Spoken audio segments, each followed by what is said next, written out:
The wind whispers across a sea of gray-white gravestones. Here lie thousands of veterans of the United States military. The Ohio Western Reserve National Cemetery in Richmond, Medina County, was established by the federal government. It is a hallowed resting ground set aside specifically for honorably discharged U.S. military veterans. Quiet here, but then sounds a command. On squad, pitch, hut! Reset. Oh. An honor guard present for every veteran's funeral here. Comprising the honor guard are military veterans themselves. It's pretty important that we do it right. Yeah. Pretty important that you be here. Yeah. From throughout Ohio come veterans volunteering to serve as honor guard at the Ohio Western Reserve National Cemetery. 3 dozen honor guard units rotate for ceremonial duty. Today is the funeral of Ronald Bainon. His family and friends are there, as are Army National Guardsmen. All the while, the honor guard stands in almost mystical vigil, then moving upon command. Ready? Aim. Hut!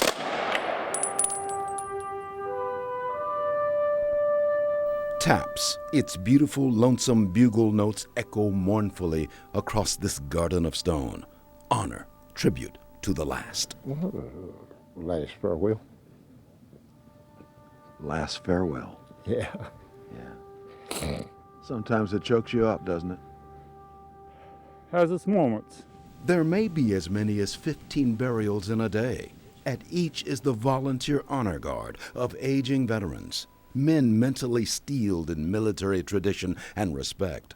John Daig understands. He too has stood the honor guard. If it wasn't for the veterans, it wasn't for the servicemen, where would this country be? In 2000, that thought established this U.S. government cemetery in Richmond. 22,000 burials and counting here, where ritual and respect are woven together tightly.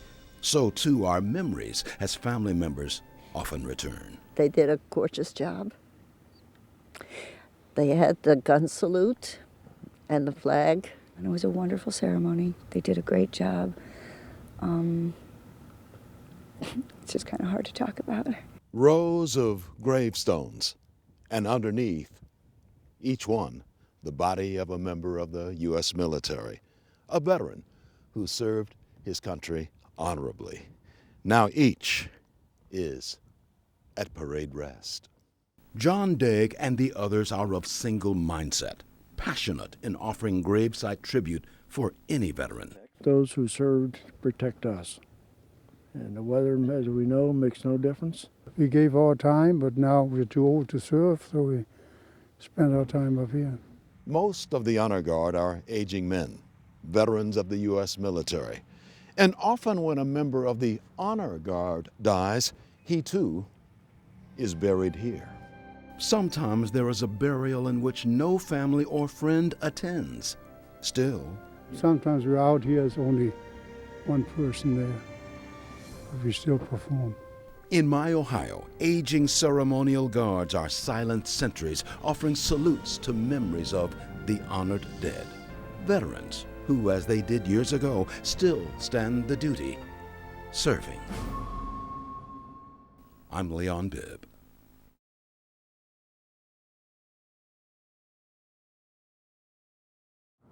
Unsettling, yet riveting, the old Mansfield Reformatory, once a maximum security prison. No longer a lockup, but basking in a flickering light of Hollywood movie stardom. In the feature Shawshank Redemption, the old Mansfield prison was the heavy. Now a museum run by the Mansfield Reformatory Preservation Society. By whatever name, these cold walls and rusting steel bars hold stories. Those who work here recount tales of men once sentenced here. Everyone said, "Oh, I can take it," but as they were pulling up the driveway out front and seeing this place, they knew they were in for it. In 1896, Mansfield was built for juveniles. In 1970, it matured into a men's maximum security big house for society's baddest of the bad, to be locked in 9 by 12-foot cells. A new kind of prominence came when movie makers produced Shawshank Redemption, about an unjustly convicted Andy Dufresne, befriended by inmate Ellis Red Redding. When they wanted Andy to go to a prison for murder, this was it. This wasn't a soft place. Most prison scenes were shot here. Today, wind howls through broken windows long ago busted out by inmates trying to let in cooler air to combat stifling summertime surrounding walls. 2,000 men crammed into 1,000 cells. Periodic shakedowns here by guards searching for any inmate's homemade weapons. 2 decades after Mansfield closed, we found a weapon the guards missed. A makeshift shank. That's a knife. Somebody made a knife. Yes, they did. And they made it, looks like, out of a razor blade and an old toothbrush. Strange things happen in this old prison. They say that the place is haunted. Certainly while we were shooting this story, we had batteries which went out on us. Camera batteries just went cold, dead, dark, just like that. They say that's because the ghosts are here. I believe them too. We get a lot of video crews in here and everything, and a lot of their batteries will go dead, you know, on the cameras. Of the 155,000 men who were sentenced to Mansfield, some died here. Maybe the dead have not left. Tour guides swear they have seen and heard. Cell doors sliding closed. I've seen solid apparitions that look just like you and I. Actually, when we're over in the other cell block and we were walking back, I was walking in back of you and I heard a voice that came out of a cell saying, "Who's that guy?" Wow. Many who tour where convicts were confined follow footsteps of Shawshank movie actors Morgan Freeman and Tim Robbins. Where Robbins' Andy Dufresne character tunneled his way out, I would have loved to have acted a part. Nice place to visit, but I wouldn't want to live here. Yeah, come and spend a little time with us, maybe 3 to 5. I don't think so.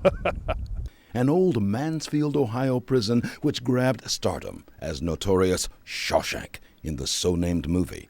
Still, prison doors swing open for those who want to experience, albeit temporary, of how time was spent for the caged who could not leave. Leon Bibb, News, Channel 5. It is a busy stretch of a short street in Cleveland. Drivers creep by and gawk. You'd rubberneck too at East 83rd Street at Central Avenue. I'd use the word unusual for the man who lives here, but the word unusual falls short. Let him describe himself. What do the neighbors think about you? I'm crazy. Tim Willis generates a lot of talk. His Cleveland East Side yard is bumper to bumper with a convoy of gas and diesel guzzlers painted like a traveling circus. These vehicles are his motorized road buddies who show out at monster truck mud races, festivals, or wherever Willis can gun a bass-voiced engine. You do all this by yourself? By myself. You have no help in building all this stuff? No. Don't want any help? No. You know what you're doing? Yes. Contraption-minded, that's Willis, a homegrown mechanical engineer whose heart beats like a piston pushing power. Through his veins flows transmission fluid, a tinkerer with tons of monster truck metal.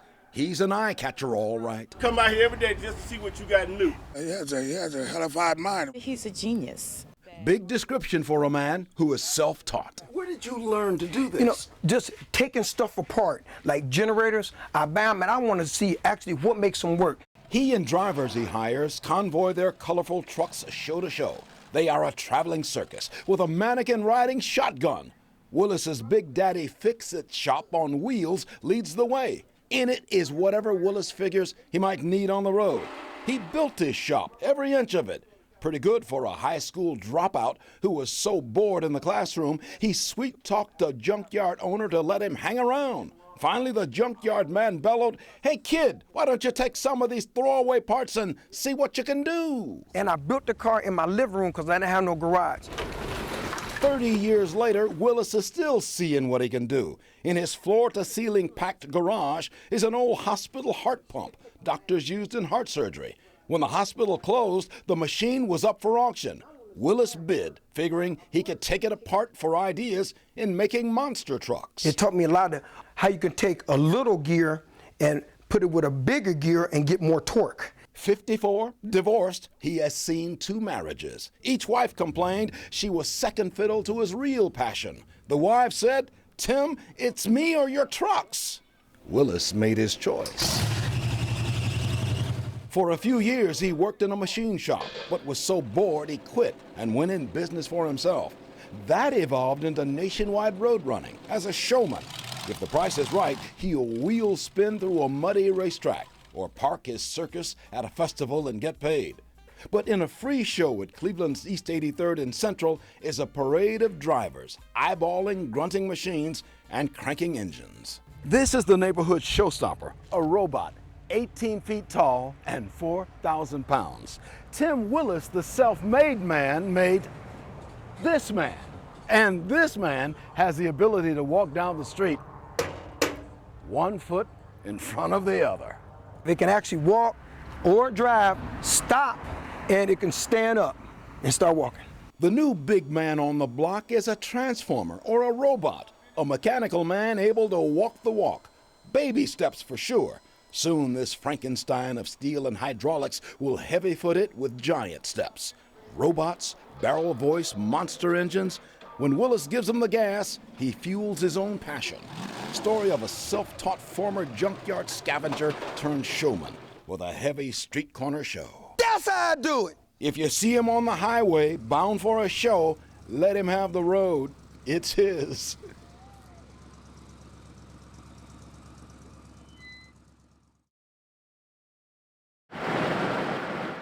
Don't know about you, but I love the road. Put my car on the open road and let her run. Maybe I got highway fever watching those lane lines whiz by. This is my story of the Lincoln Highway, which starts on the East Coast, winds its way through Ohio, and reaches the West Coast.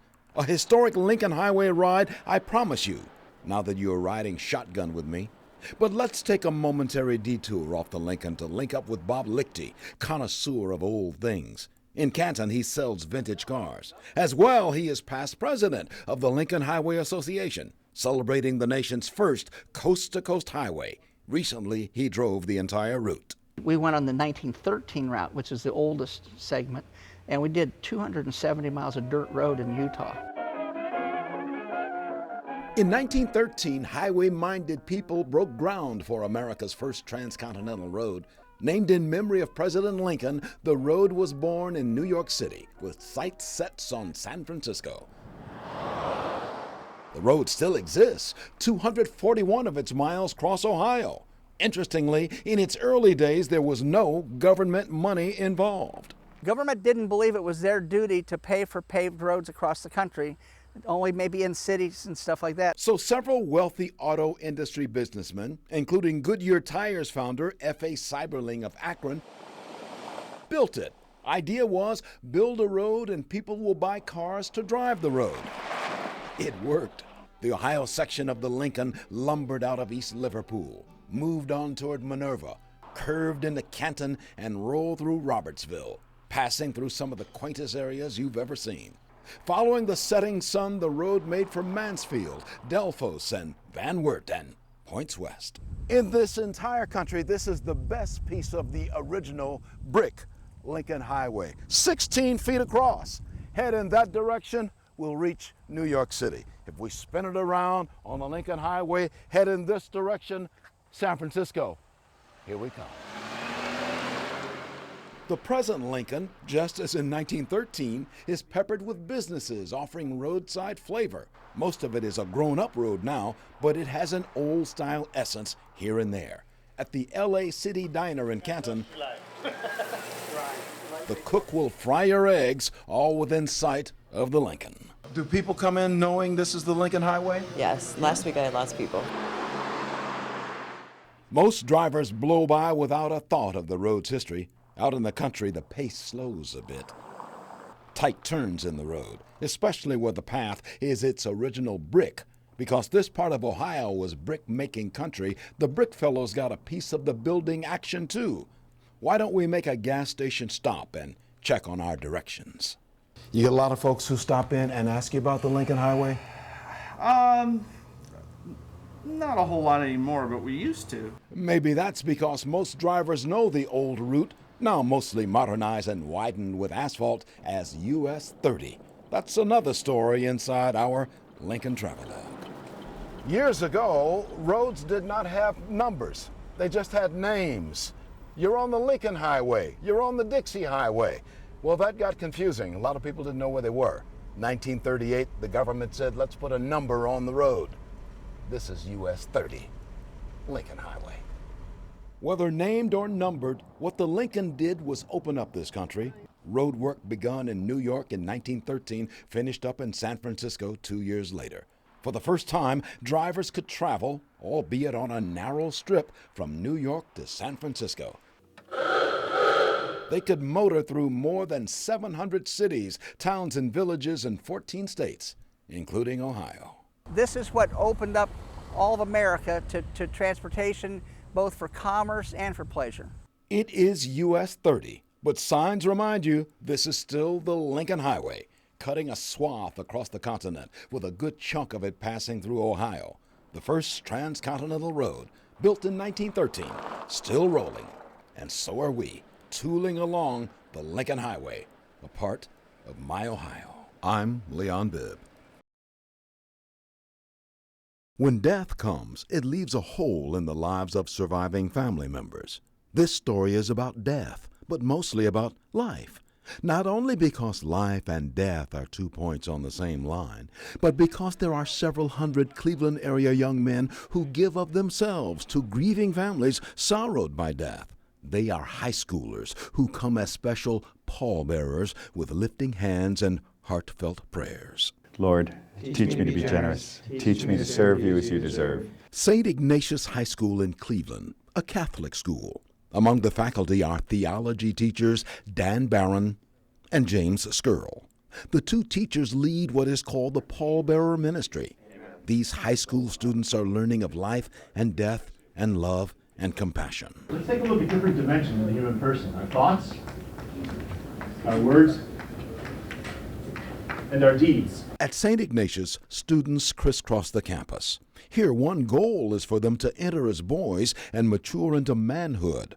Learning of life's changes are hundreds of students who have volunteered to serve as pallbearers for families requesting them to carry the caskets of the family's loved ones. They discover in themselves, I think, also that they can bring hope to others at a difficult time. When you're out on the funerals, you kind of feel close to the families, although you don't even know them. Like, you feel like you're part of the family. Not only give students an opportunity to perform the works of mercy, but also to help them see the real meaning of service. 440 volunteering students answer requests for pallbearer service. Sometimes funeral homes themselves call when there is no one to carry the casket. Funeral director Lou Repepe Jr. has often called for the St. Ignatius Pallbearers Ministry. Because of these young men, no one does go to the grave alone. On this day at St. Monica Church in Garfield Heights, the pallbearer young men bring their hearts and compassion and caring and comforting hands. They carry the casket bearing the body of someone they did not know. It really just kind of puts everything into perspective that life only lasts for so long, and in an instant it could be gone. In this Cleveland Catholic school, in preparation for the many funerals, the young men prepare themselves for what they will do. This is the chapel on the campus of St. Ignatius. It is here the boys learn much more about their religious faith. Their pallbearer ministry is named after St. Joseph of Arimathea. He was one of the followers of Jesus who supplied the tomb for the body of Jesus after his crucifixion and death. Understanding death and learning how precious is life and how meaningful a part young men can play for grieving families is this ministry in motion. Like, you feel like you're part of the family because you're there at that essential time. They're always grateful. They can't say their thanks enough. This little old lady that I didn't even know came crawling out of the funeral home, and she looks up at us and she says, "God bless you." Each mindful of his own service. You will see that in them, but look closer and see even more. This is mission work, running as deep as life itself. Story of high school men of St. Ignatius in a corner of my Ohio, where lessons of life and death are tied together. It is at this point and place where one person realizes he can help carry another.